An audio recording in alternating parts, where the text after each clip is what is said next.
Le Sultanat. Écrit et conté par Fairy Tail, tout droit réservé. Chapitre 1.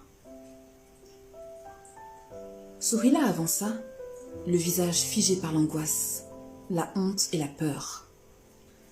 Dans son dos, deux servantes la poussaient énergiquement, la forçant à marcher à un rythme rapide. La jeune femme peinait pour ne pas trébucher dans les pans de sa longue robe. Comme dans un rêve, elle aperçut les deux portes des appartements du sultan s'ouvrir au bout de l'étroit couloir et l'avaler. Aussitôt, derrière elle, les lourdes portes claquèrent, scellant son destin. Sourila sembla revenir à elle. Soudainement, elle réalisa ce qui lui arrivait. Elle était enfin entrée chez le sultan. Elle eut à peine le temps de sortir de sa stupeur qu'une voix masculine se fit entendre au fond des appartements.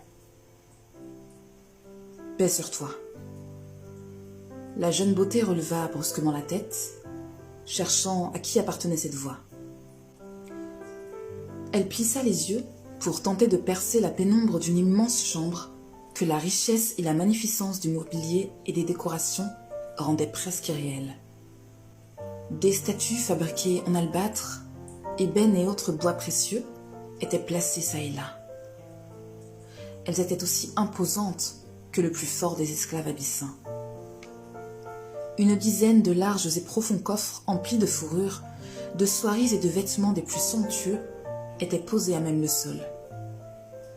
Un bassin rond de 10 coudées de circonférence, rempli d'eau chaude et fumante, dégageant des arômes aux senteurs exquises, s'étendait au milieu de l'immense pièce. Une dizaine de chandeliers en fer forgé, mesurant chacun 4 coudées de haut, portaient d'innombrables et hautes coupelles dans lesquelles crépitait et fondait un bahour excellent.